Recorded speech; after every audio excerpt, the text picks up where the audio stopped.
Mark Sainsbury was only 24 when he died of a cerebral hemorrhage while surfing off his home beach at Avoca. In his short life, he changed the face of surfing with a radical new move and developed strong links with the world's best surfers. The likes of Kelly Slater, Barton Lynch, Martin Potter and Ross Clark-Jones will all compete on March 9th for the inaugural Mark Sainsbury Invitational.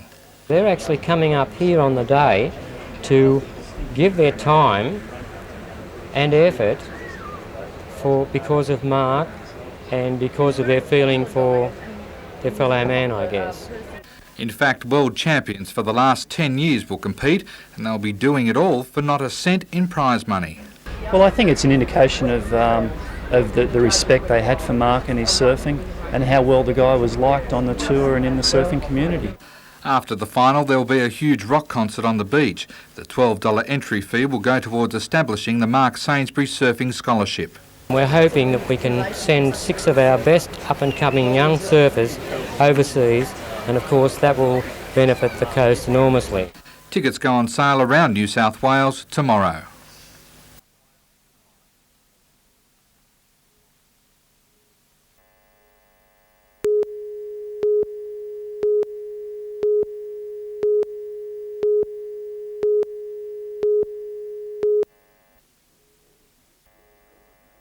All divisions took to Belmont Bay, providing a spectacle for those gathered to watch the junior crews go around.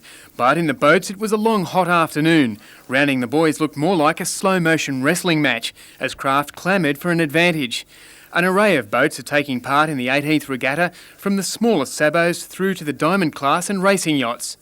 Some sweated out the mill pond conditions, others worked hard for a competitive edge in the 20-kilometre course. Boats heeled hard over were a sign of sailors attempting to minimise hull drag through the water. Some pushed the technique a little too far, others got wet for fun. Today's invitation race scraped home within the time allowed. Belmont's Glenn Robinson took provisional Division 1 line honours, Nathan Wilmot from Sydney took Division 2 and Daniel Mankirkhoff from Raymond Terrace Division 3. The North Coast's Jason McGlashan won the sailboard division. Heats get underway tomorrow with the Australian, state and combined high schools regatta running until Saturday.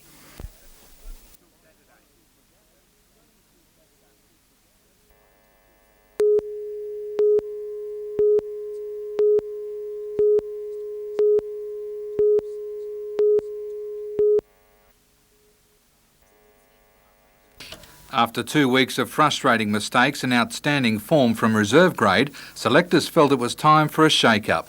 Out is Matthew Rodwell. He's been replaced by talented reserve grader Matthew Johns. Well, he's going to be putting as much pressure on me now as I was putting him in before, and if I don't aim up, Matty's straight back up there again. So.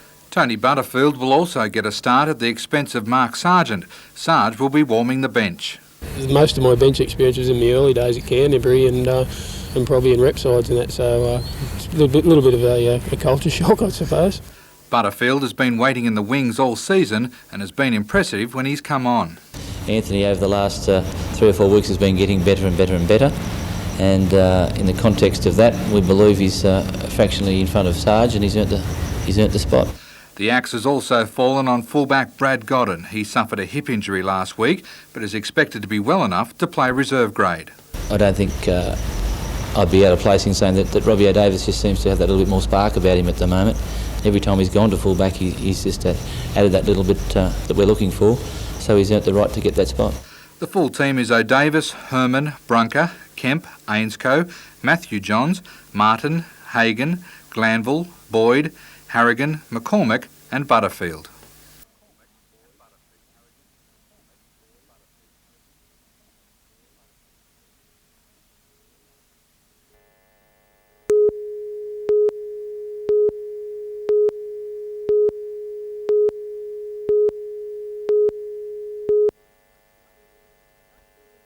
Last weekend's protest brought hundreds together, all with the cause of having the US military base at Narungga near Woomera closed and the land returned to the local Kukatha tribe. Things came to a head on Sunday when 200 protesters broke through a gate. Many of them were arrested, including Anne Tu, who was back in Newcastle today with bruises incurred during her confrontation with police. I had to go through that to make some statement towards regaining the land for the Aboriginal people. Anne and 5 others went to Narungga on behalf of local peace and Aboriginal support groups. Moya Farrell and Bob Burkout were also arrested.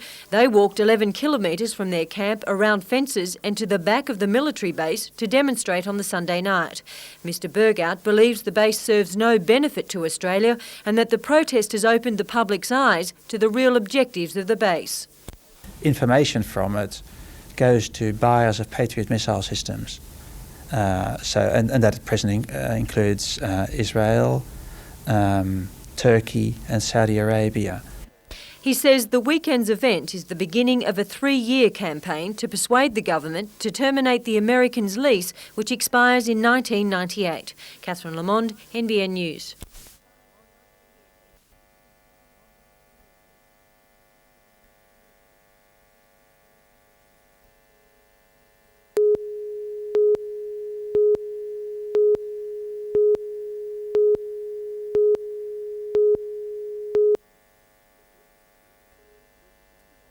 "31-year-old Anthony James Grubb from Wodonga arrived at the court with his wife and child. Inside, proceedings were brief. An agent for Anthony Grubb's Wodonga-based solicitors represented the truck driver. Grubb sat quietly, his hands folded as Magistrate Janet Stevenson read out the charges relating to the crash on March the 2nd, in which a semi-trailer careered into a line of cars which had been stopped at roadworks on the New England Highway. Grubb is charged with 3 counts of culpable driving, occasioning the deaths of Richard and Beryl Apps from Muswellbrook and Ross Burge from Belmont. Grubb is also charged with driving in a manner dangerous and negligent driving. No plea was entered. The purpose of today's hearing to serve Anthony Grubb's solicitors with papers concerning the case. The matter was adjourned for 4 weeks. The next hearing set down for the 16th of June. Andrew Lobb reporting, NBN News.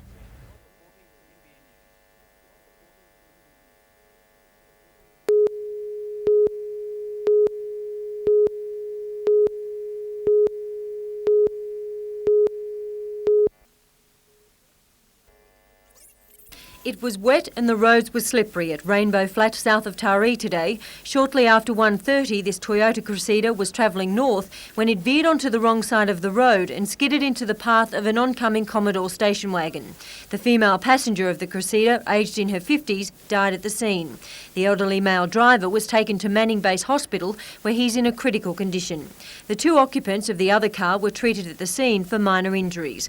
With the wet conditions, a warning from police. There's no doubt in my mind the wet road has caused the accident, which is only puts to the drivers to be more aware of wet roads.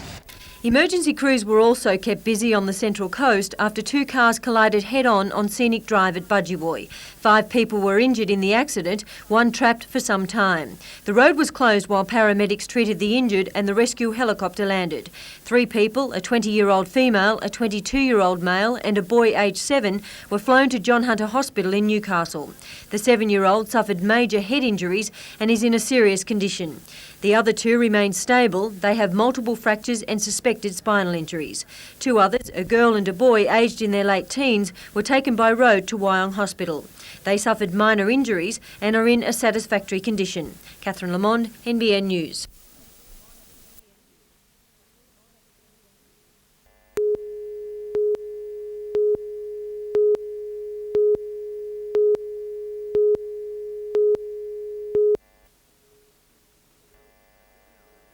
It's 1400 hours at the Luskin Tyre Vintage Aircraft Field outside Maitland.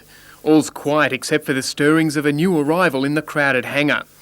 It's a gaudy Pit Special aircraft, still wearing the livery of the Royal Jordanian Air Force's aerobatic team, known as the Royal Falcons. 3 such aircraft have been brought to Australia to form the Sky Ace flying team, based at Luskin Tyre. Team member Phil Unicum tested his pit over Easter at Griffith by winning his 6th National Aerobatic Championship.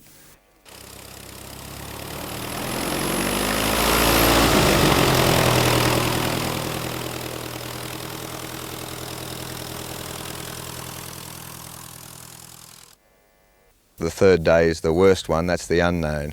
No practice time and you're given the sequence the day before. Phil and business partner Dave Friedman, who's also the chief pilot of the Hunters Lifesaver Rescue helicopter, hope to take their Sky Ace flying team displays around the country. It's going to be a big year. We're looking forward to starting off the really professional civilian formation flying aerobatic team, and also in conjunction with the Royal Newcastle Aero Club at Maitland, we're wanting to start up a professional advanced flying training and a specialised aerobatic training school.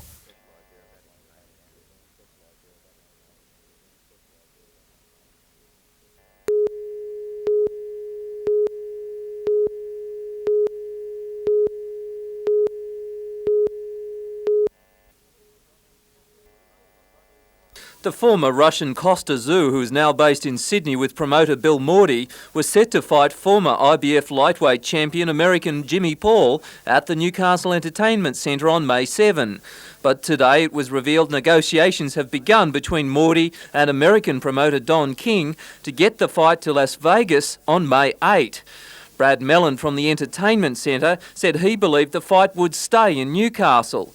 If it couldn't, it would be beamed in on satellite. He said they would also get Spike Chaney in a substitute fight.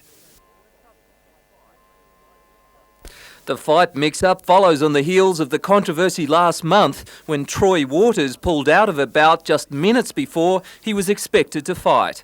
Peter Ryan, NBN News.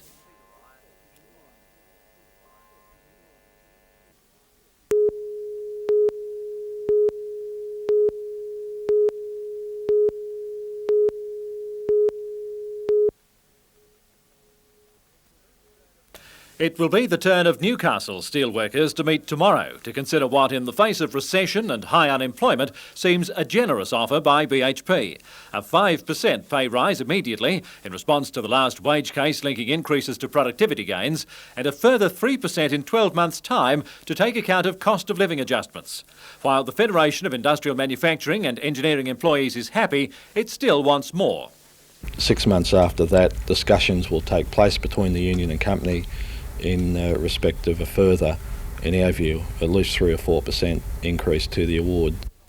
The workers have not had complete victory. They wanted productivity bonuses to be incorporated wholly into base pay rates. But BHP is convinced of the value of production payments and wants the idea to continue. And that was not the only compromise by the union. They have at this stage rejected our employee share plan, or some sort of bonus linked to performance of the company on a yearly basis, and also they've rejected our claim that wages people receive the same medical benefits system as the current staff people do. The offer from BHP did not come without a price. Workers lost a day's pay in the first national steel strike in a decade to drive home their claim. But what of the future? Well, I hope there's no need for our members to lose any money in any form of strike action for something that they're reasonably and fairly entitled to.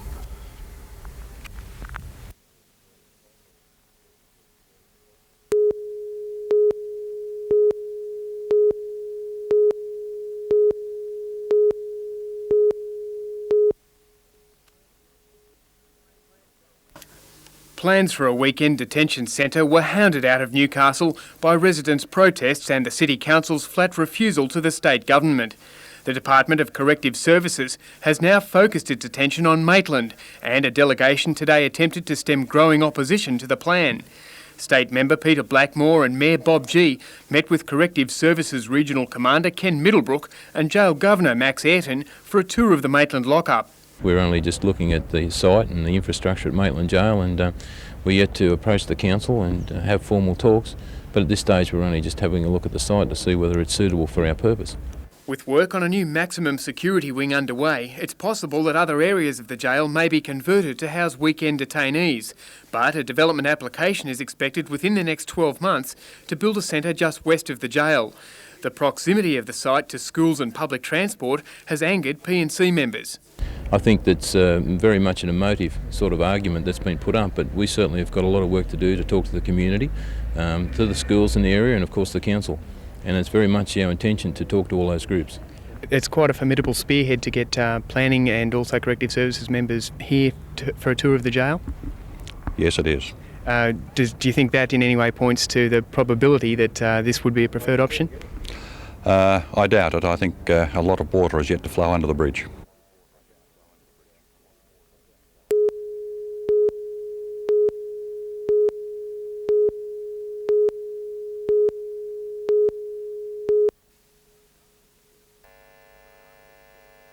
Yahoo Sirius came home today, a star shining brighter than the day.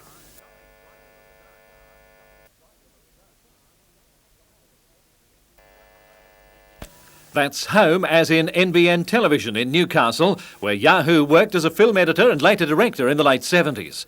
Today, though, he was whisked into the studio for an appearance on This Morning. Reckless Kelly will be a hit particularly with the people of the Port Stephens area, opening at Tomaree Point, where the mythical Glenrowan pub and video store have been moulded into the lush landscape. Like his name, Yahoo and Sirius, the film establishes contrasts, the sex symbol not afraid to work with animals. Ready? Cornflakes. Keep practicing, fella. Good dog. Despite his success, Yahoo's feet are firmly on the ground. He's still showing he can handle the equipment he cut his film editing teeth on so long ago. Always been kind of like a Newcastle boy and proud of it, and I think that art that grew up here, you know, is the art that's been loved around the world. So it's not so much me, I think it's all of us here. The film is undeniably meant to be zany, but there are more serious motives throughout, such as the overuse of guns and the stripping from the Australian flag of the Union Jack.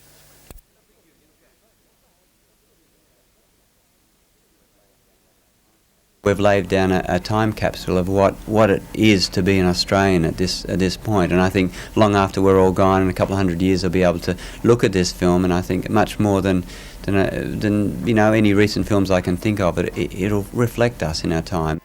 Yahoo is in Newcastle for 2 days of appearances, including the Tower Cinemas tomorrow afternoon.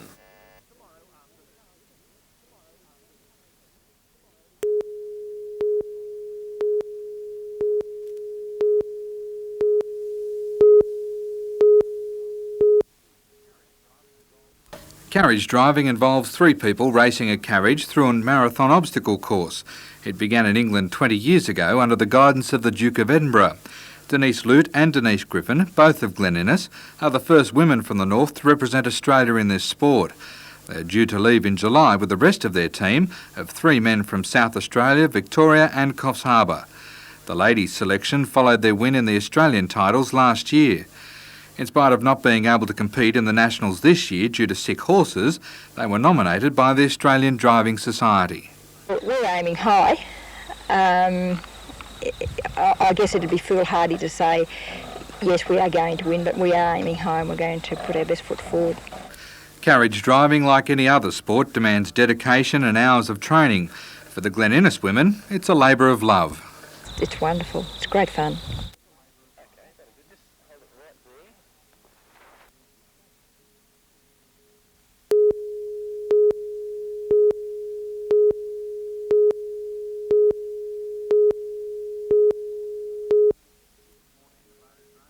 This morning, the motordrome was a thick, gluggy mess. Normally you would expect promoters and competitors would be pulling their hair out, but they're actually overjoyed at the soaking.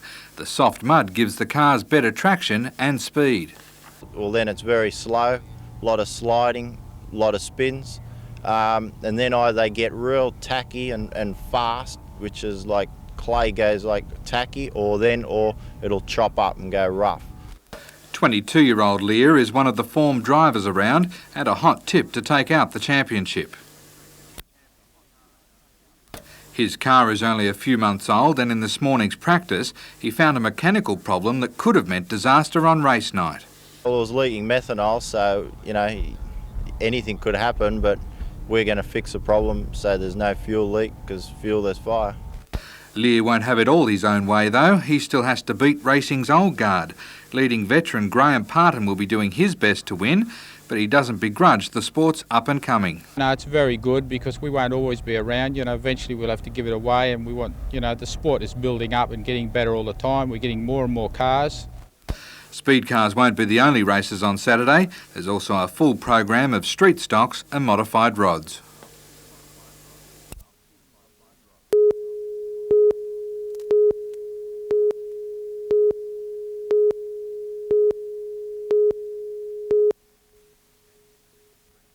At Metford near Maitland, an ambulance officer leapt clear of his vehicle as it was pushed 300 metres along a railway line by a coal train. Emergency services had been called to the scene just after midnight to treat a teenage girl who'd apparently stepped in front of an earlier train. An ambulance rescue truck had been called to help free the critically injured teenager, veteran ambulance officer Bob Smith driving along the tracks to reach the patient. Other rescuers who'd spotted the approaching coal train tried frantically to warn the ambulance officer, who managed to jump clear of his truck just as it was hit by the train. Bob Smith broke a leg in the fall. The rescue truck was shunted along the line. The truck was badly damaged, but most of the valuable rescue equipment on board remained intact. Police have not released the name of the dead girl, who is believed to have been from Maitland. Andrew Lobb, NBN News.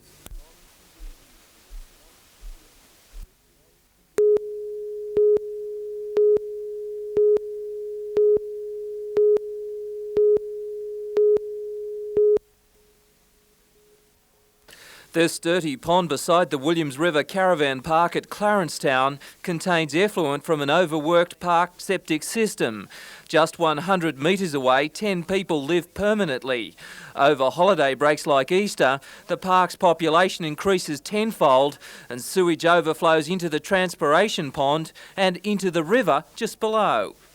The whole thing is the transpiration area is not big enough to cope with the traffic. Clarencetown residents say their children are suffering with infections, especially boils, from swimming in the river. A local doctor has advised people to keep out of the water. Adding to the controversy, the Williams is also sometimes used for Newcastle's drinking water, pumped through to Grahamstown Dam. It's just not a thing that should be happening in Australia, in an area that's so close to Newcastle, in a shire like Dungog. It should not be happening. Residents say they've been fighting this problem for the past 18 months. Despite dozens of complaints to the authorities, locals say little has been done, and meanwhile the sewage overflow is just getting worse. This morning, Dungog Council, which is responsible for the park's sewerage, pumped out the pit to dispose of the waste. None of the workers would comment on the problem. The council health inspector could not be contacted. Peter Ryan, NBN News.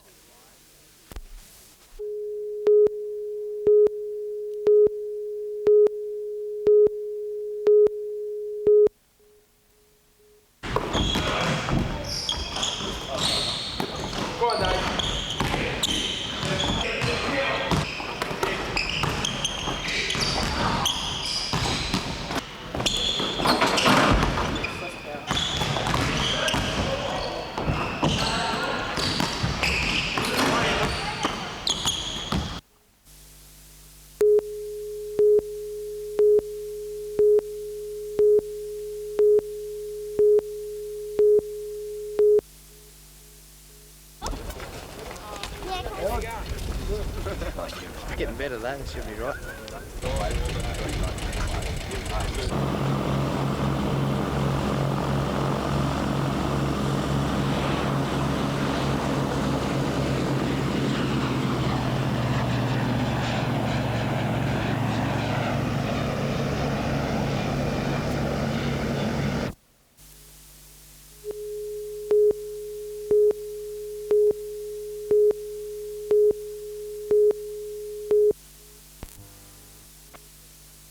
More than 700 sat down to the $50 a plate dinner at the Western Suburbs Leagues Club. All proceeds, along with money raised from charity raffles and auctions, will go to the Geddes family. For many, the function was a gesture in repaying a little of the generosity Don Geddes, barrister, alderman and community worker, gave people from all walks of life. Don passed away last year, aged 55. A program of entertainment, including a combined Highlands pipes and drums band, ensured a memorable evening.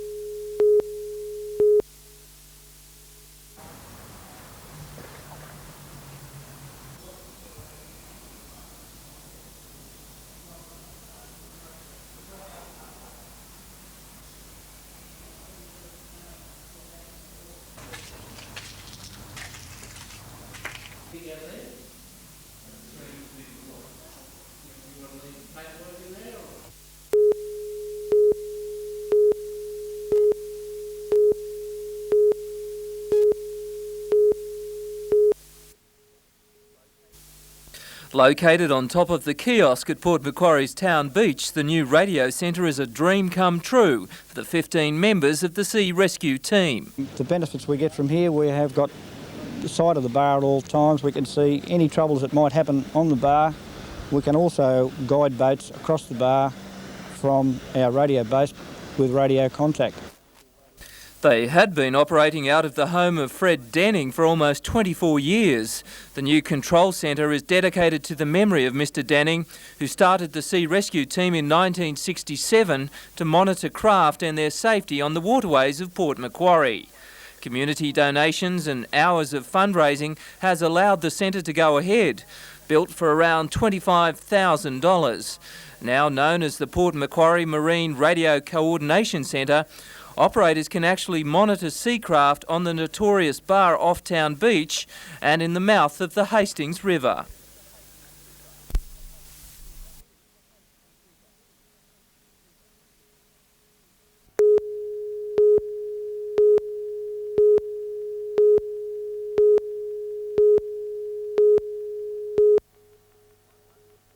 "106 cars set off in a race across the world.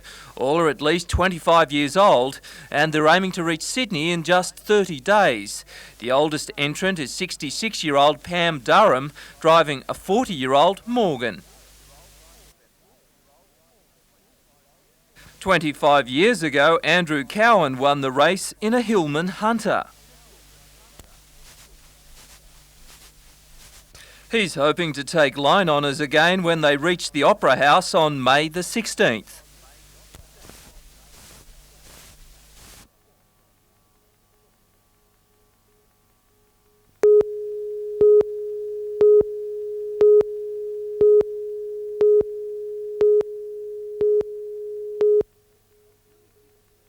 Nearly 50 women braved the cool autumn waters around Long Jetty when their event began at 8 this morning. 10 minutes later, about 200 men took the plunge, creating a sea of thrashing arms. Current world women's champion Michelle Jones was the first to emerge from the ocean fray, making the transition to the 35-kilometre cycle leg, winding its way from Coffs Harbour to Bellambi and back. The 23-year-old Sydney-sider was still leading the pack coming off the bike and into the final 10-kilometre run to Coffs Harbour Airport and back. In a gutsy performance, Michelle managed to hold her lead and cross the line first after 1 hour and 46 minutes. Andrew Noble was the second across the line and the first man home in a time of 1 hour, 39 minutes and 16 seconds, with Chipmunk Fraser gnawing at his heels and finishing 30 seconds later.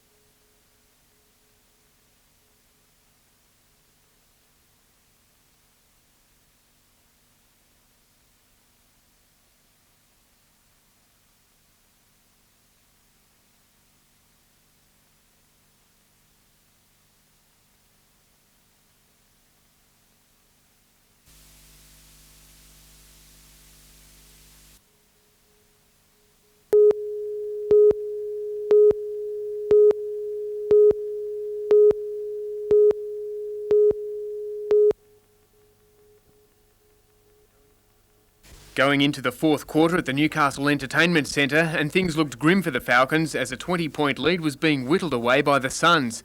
The Townsville side, making its debut in the National Basketball League, has a reputation for playing hard after their pre-season performances.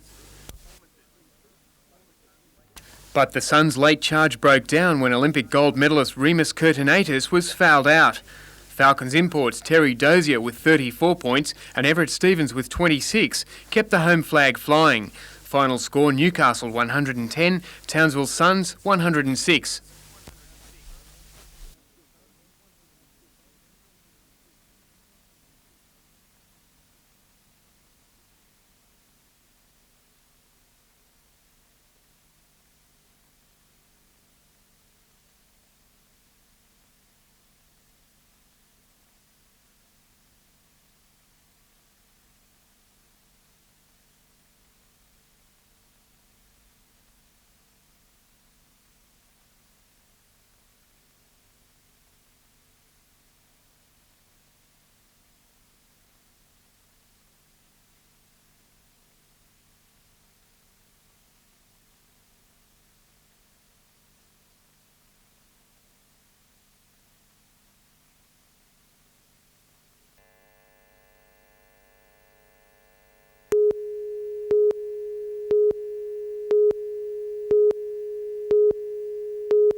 It's another one of the ZFFs. Let's see what happens in those two. Big difference in colour. Yeah.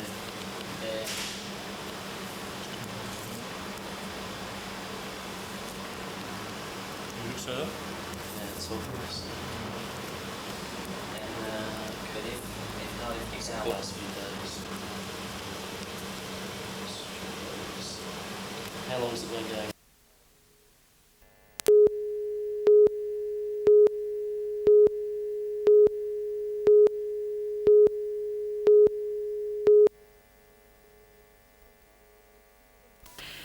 Employment and industry are only two of many areas researched by the Australian Bureau of Statistics. More than 6 million households were questioned on that night in August 1991. It's taken 5 years to compile the final results. In the Greater Newcastle area, there's been a growth rate of 5.6%, and there are 5,500 more females than males. The region's growth is just above the state average, but below the national figure of 8%. There's been a marked increase in areas like Great Lakes and Port Stephens, whereas the inner city population of Newcastle has declined. And there have been other interesting results. We're getting older. The average person in the region is about 33 years of age. It's a very highly Christian and Protestant community compared with the rest of the country. Income levels are around about $30,000 to $35,000 for the average family. Deputy Commonwealth statistician Dennis Farrell says the figures show a definite change in the region's traditional employment base. A strong movement away from the traditional industries such as mining, manufacturing, the utilities, towards the tertiary industries such as health, education, the tourism industry. The Hunter Valley Research Foundation confirms there's a growing trend towards a more diverse economy. It's already heralded the introduction of new industries. One example is the tourism industry. Recreation and personal services are now one of the top 3 employers in the region. And of course, this also has implications for employment prospects and the changing from those employment prospects away from the traditional manufacturing primary industry base toward this emerging tertiary industry.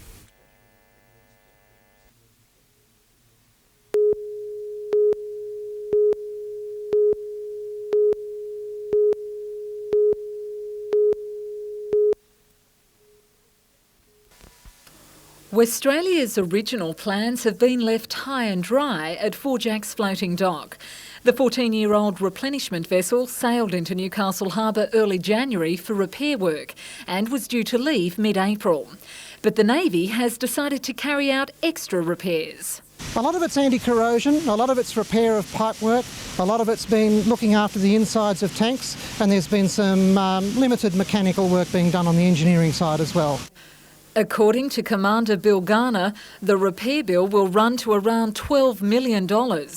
We were originally programmed to spend about $4 million here, and what we've done is we've decided to shift some of the work we would otherwise have done to this time in refit, and it looks as though we'll be spending almost triple that amount of money. It'll be another 6 weeks before Westralia is ready for departure. The extended stay testing the patience of its crew of 67.